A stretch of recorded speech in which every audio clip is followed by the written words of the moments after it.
Hello everyone, ये है हमारा तीसरा वीडियो। इस वीडियो में हम कवर करेंगे एक्टिविटी और टर्नओवर रेशियोज़। तो हम कोशिश करेंगे कि पहले इस टॉपिक को हम 2 वीडियो में कवर करें, जिसमें मैं कोशिश करूँगा कि inventory turnover, debtor turnover, creditor turnover ये हम आज कवर कर लेंगे इस वीडियो में। और नेक्स्ट वीडियो में हम जो बाकी के 3 हैं, 1 या 2 वीडियो में इसको कवर करने की कोशिश करेंगे। जैसा कि इन तीनों का नाम है इन्वेंट्री, रिसीवेबल और क्रेडिटर टर्नओवर रेशियोज़। अब इसका मतलब क्या होता है, एक बेसिक आपको ओवरव्यू मैं आपको दे देता हूँ कि इसका बेसिक मतलब क्या है, और फिर हम फॉर्मूला और इसके प्रैक्टिकल क्वेश्चंस पे मूव ऑन करेंगे।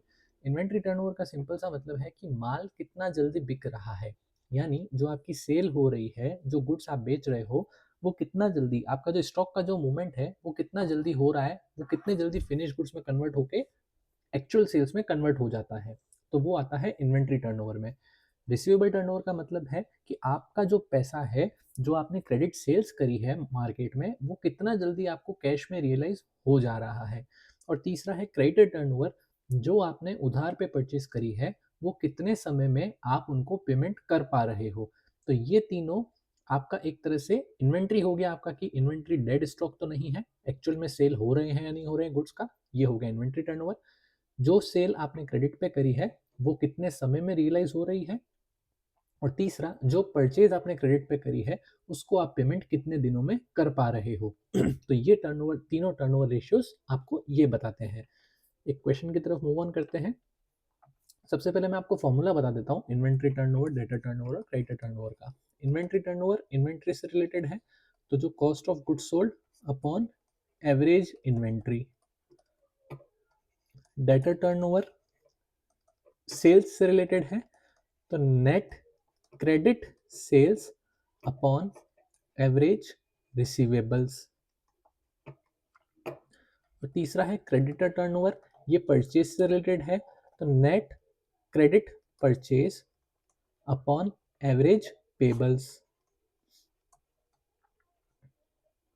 एवरेज, कोई भी चीज का एवरेज अगर आपको निकालना है तो एवरेज निकालने का सिंपल सा फॉर्मूला है opening plus closing divide by 2। अगर आपको स्टॉक का एवरेज निकालना है तो opening stock plus closing stock divide by 2। अगर आपको डेटर्स का एवरेज निकालना है तो debtors opening plus closing divide by 2।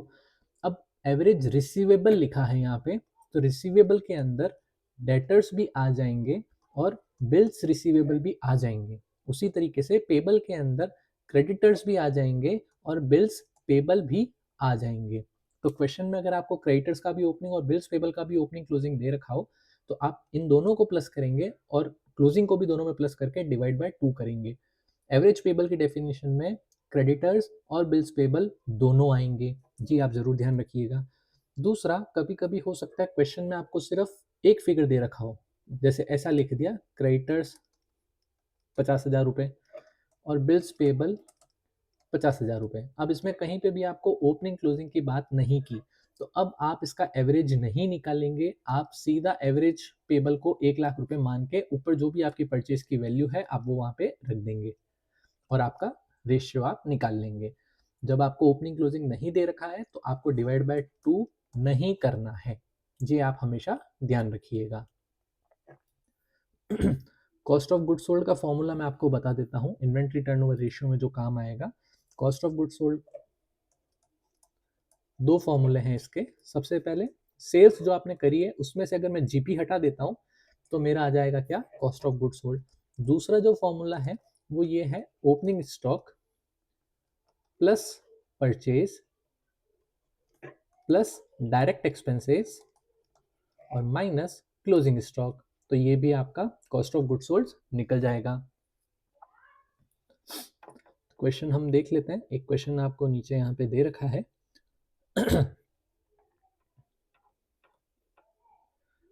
इस इलस्ट्रेशन में से हम क्वेश्चन ले लेते हैं। ये वीडियो हो सकता है 10 से 15 मिनट का चला जाए, बट इस वीडियो में हम तीनों टॉपिक को कवर कर लेंगे। यहाँ पे हमको एवरेज इन्वेंट्री दे रखी है 80,000, इन्वेंट्री टर्नओवर दे रखा है 6 टाइम्स और सेलिंग प्राइस दे रखी है 25% अबव कॉस्ट। अब एक जो और कंसेप्ट है वो आता है above cost, profit above cost और प्रॉफिट अबव सेल्स, या प्रॉफिट ऑन सेल्स, अबव नहीं कहेंगे इसको, या तो प्रॉफिट अबव कॉस्ट और we can say profit on sales. जैसे अगर कॉस्ट पे 1/4 है तो आपका सेल्स पे वो होगा 1/5। अगर कॉस्ट पे 1/3 है तो सेल्स पे वो होगा 1/4। आपको डिनोमिनेटर में +1 करना है। जब आप कॉस्ट से सेल्स पे जा रहे हैं तो आपको डिनोमिनेटर में +1 करना है। ये मैं आपको इसलिए कह रहा हूँ, आप इसको ऐसा समझिए, यहाँ पे लिखा है 25% अबव कॉस्ट। अगर यहाँ पे लिखा हुआ होता 25% ऑन सेल्स, तो पहले इस क्वेश्चन को कैसे करते हम वो चेक करते हैं। सबसे पहले आपको फॉर्मूला लगाना है, inventory turnover ratio is equal to COGS upon average inventory. Inventory turnover आपका 6 है, कॉस्ट ऑफ गुड्स सोल्ड आपको निकालना है और एवरेज इन्वेंट्री आपको 80,000 दे रखी है। तो कॉस्ट ऑफ गुड्स सोल्ड जो है वो आ गई आपकी कितनी, 4,80,000 रुपीज़। अब ये बोल रहा है कि आपको जीपी फाइंड करना है। अब अगर मुझे जीपी फाइंड करना है तो ग्रॉस प्रॉफिट हम कैसे निकालते हैं, या तो सेल्स के ऊपर परसेंटेज लगाते हैं, प्रॉफिट परसेंटेज जो भी उसका है, और या फिर कॉस्ट के ऊपर जो परसेंटेज दे रखा है वो लगाएंगे। अब इस केस में अगर आप देखेंगे तो जो आपको प्रॉफिट परसेंटेज दे रखा है वो आपको कॉस्ट के ऊपर दे रखा है और आपने ऑलरेडी कॉस्ट फाइंड कर ली है। तो प्रॉफिट इसमें निकालने का तरीका सिंपल हो गया, 4,80,000 रुपीज़ के ऊपर 25%, यानी 1,20,000 रुपीज़। यही अगर आपको यहाँ लिखा होता 20% ऑन सेल्स, जैसे मान लीजिए आपको यहाँ पे 25% अबव कॉस्ट ना लिख के अगर लिख देता कि 20% ऑन सेल्स, अब इसमें आपको कैलकुलेट करना पड़ता। इधर अगर आप ये गलती कर बैठते कि 4,80,000 रुपये के ऊपर अगर आप सीधा 20% लगा देंगे तो आपका आंसर आएगा 96,000, जो कि गलत हो जाएगा। क्यों? क्योंकि ये 20% है ऑन सेल्स और ये जो पोर्शन है ये है आपका कॉस्ट, क्योंकि इसका नाम है कॉस्ट ऑफ गुड्स सोल्ड। तो कॉस्ट के ऊपर आप सेल्स का परसेंटेज नहीं लगा सकते हैं। तो जो आपका 20% है उसको अपन क्या कह सकते हैं, 1/5। अब आप सेल पे हैं, सेल से आपको कॉस्ट पे जाना है तो 1/4 कर देंगे और 4,80,000 पे आप 1/4 लगाते तो आपका आंसर आ जाता 1,20,000 रुपीज़। प्रॉफिट परसेंटेज पे आपको विशेष ध्यान देना है कि प्रॉफिट ऑन सेल्स है या प्रॉफिट ऑन कॉस्ट है। ये दोबारा समझने के लिए इस वीडियो को 2 मिनट के लिए पीछे लेके जाइए और एक बार वापस से समझिए कि मैंने आपको क्या बताया। अगर आप सेल पे हैं, एक तरफ आती है कॉस्ट, दूसरी तरफ आती है सेल। अगर आप कॉस्ट के बैठे हैं और आपको सेल्स पे जाना है तो आप आगे बढ़ रहे हैं, लेकिन अगर आप सेल्स पे बैठे हैं और आपको कॉस्ट पे जाना है तो आपको पीछे जाना है। यानी जो डिनोमिनेटर है, अगर आप कॉस्ट से सेल्स पे जा रहे हैं तो डिनोमिनेटर में +1 करेंगे, लेकिन अगर आप सेल से कॉस्ट पे आ रहे हैं तो डिनोमिनेटर में -1 करेंगे। ये चीज़ का आपको विशेष ध्यान रखना होगा, वरना आपका पूरा क्वेश्चन गलत हो जाएगा। तो इस क्वेश्चन का जो आंसर था वो 1,20,000 था, जो हमने फाइंड आउट कर लिया।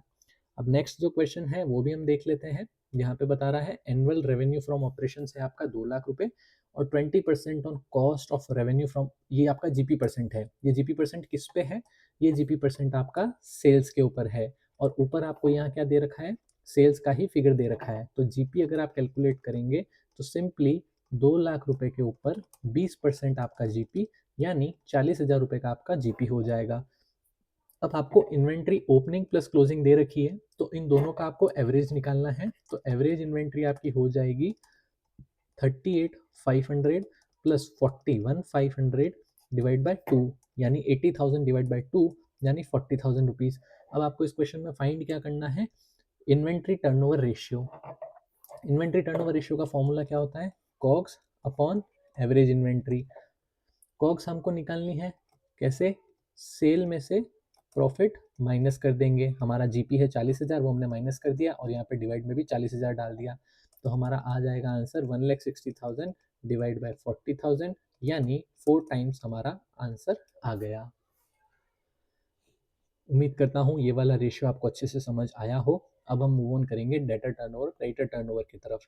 डेटर टर्नओवर रेशियो का फॉर्मूला भी सिंपल है। डेटर टर्नओवर मैंने अभी आपको बताया वो किससे रिलेटेड होता है, डेटर्स किससे रिलेटेड होते हैं, सेल्स से। तो हम क्या चीज़ को कंसिडर करेंगे, नेट क्रेडिट सेल्स को, और डिवीजन में क्या रहेगा, सेम वही एवरेज रिसीवेबल्स। रिसीवेबल्स में बिल्स रिसीवेबल और डेटर्स दोनों आ जाएंगे। अब नेट क्रेडिट सेल्स आपको हो सकता है कभी कभी निकालनी पड़े। जैसे इस क्वेश्चन में अगर आप देखेंगे तो आपका टोटल रेवेन्यू फ्रॉम ऑपरेशन 4,00,000 है, लेकिन उसमें 20% कैश कंपोनेंट भी शामिल है। Cash component debtor turnover ratio calculate करते वक्त आपको एलिमिनेट करना पड़ेगा। क्यों? क्योंकि जो कैश सेल आपने करी है, जो पैसा आपने ऑलरेडी रियलाइज कर लिया, तो वो डेटर का पार्ट ही नहीं बना, तो वो आपको उसमें से हटाना पड़ेगा। तो 4 लाख में से 20% अगर आप हटाएंगे तो आपका आंसर आ जाएगा 3,20,000 रुपये। ये तो हो गई आपकी net credit sales.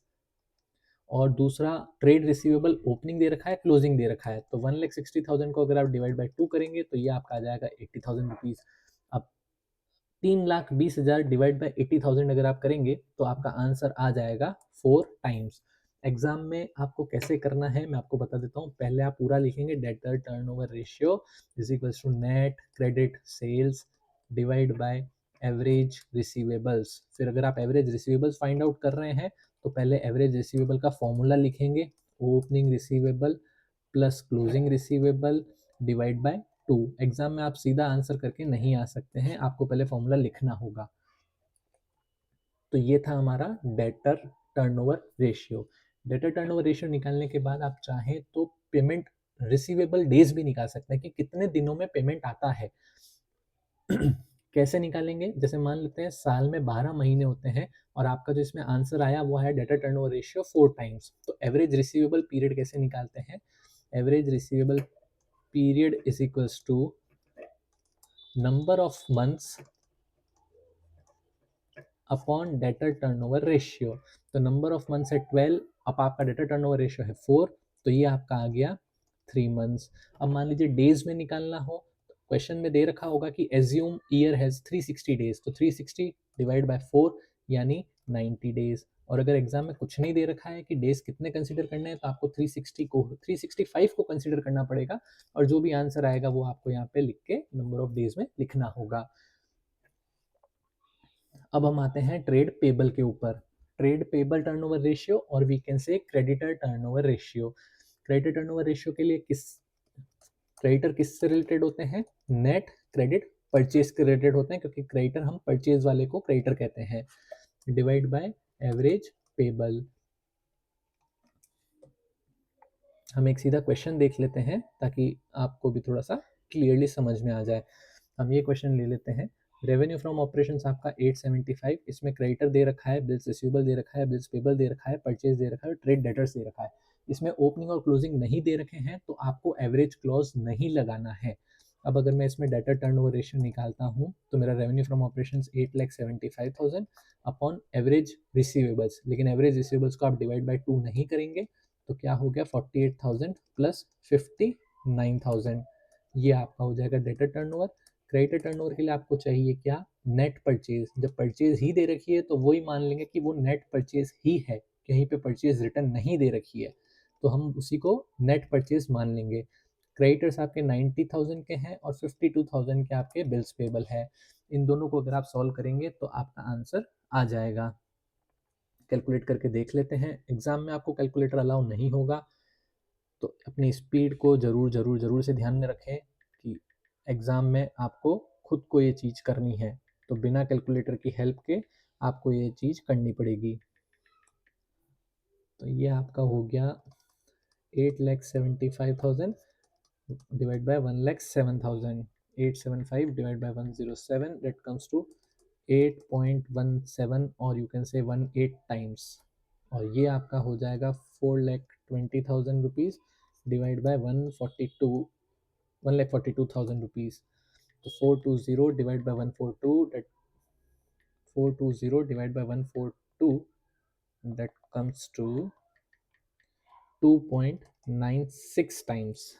Question answer देख लेते हैं, 8.18 एंड 2.96 टाइम्स। अब अगर आपको एवरेज, इसमें बोल रहा है एवरेज कलेक्शन पीरियड आपको निकालना है। पीरियड निकालने के लिए क्या हमारा फॉर्मूला था?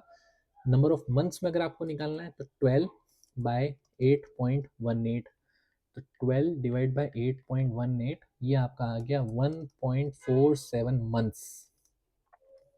और एवरेज पेमेंट पीरियड अगर आपको निकालना है तो 12 डिवाइड बाय 2.96, 12 डिवाइड बाय 2.96 यानी 4.05 मंथ्स।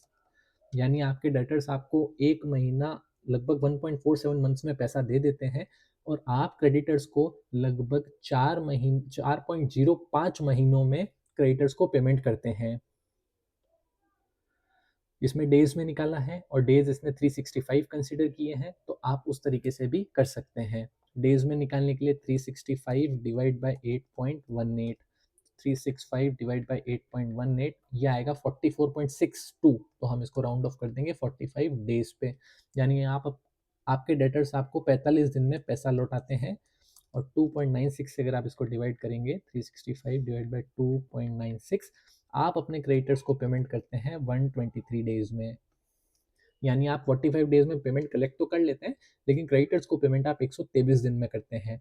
हो सकता है आपकी जो बिजनेस की जो वर्थ है वो अच्छी है, इसलिए आपको 4 महीने की क्रेडिट मार्केट में मिल रही है। जितना रेशियो जितना ज़्यादा हाइयर होगा वो उतना अच्छा होगा। डेटर टर्नओवर रेशियो जितना ज़्यादा हाई और जितना एवरेज कलेक्शन पीरियड कम से कम वो उतना बढ़िया, और क्रेडिटर टर्नओवर रेशियो जितना हाई और एवरेज कलेक्शन पीरियड भी हाई वो भी उतना बढ़िया। तो उम्मीद करता हूँ कि आपको ये डेटा टर्नओवर, क्रेडिटर टर्नओवर और इन्वेंट्री टर्नओवर ये रेशियोज आपको अच्छे से समझ आए हो। अगर आपको कोई और टॉपिक में डाउट है तो आप इस वीडियो के कमेंट में मुझे लिख के भेज सकते हैं। उम्मीद करता हूँ ये वीडियो आपको अच्छा लगा। अगर अच्छा लगा तो इसे लाइक करें और अपने दोस्तों के साथ इसे ज़रूर शेयर करें। और नेक्स्ट वीडियो में हम लोग जो बाकी के जो 3 टॉपिक हैं हमारे, वो हम कवर करेंगे। और उम्मीद करता हूँ नेक्स्ट वीडियो में हम इस वाले एक्टिविटी या टर्नओवर रेशियोज को पूरा खत्म कर देंगे। जो बाकी के 3 हमारे हैं वो है investment, net assets turnover, fixed assets turnover और वर्किंग कैपिटल टर्नओवर, जो तीनों ही बहुत आसान है। तो मैं मिलता हूँ आपसे अगले वीडियो में, तब तक के लिए all the very best for your exams.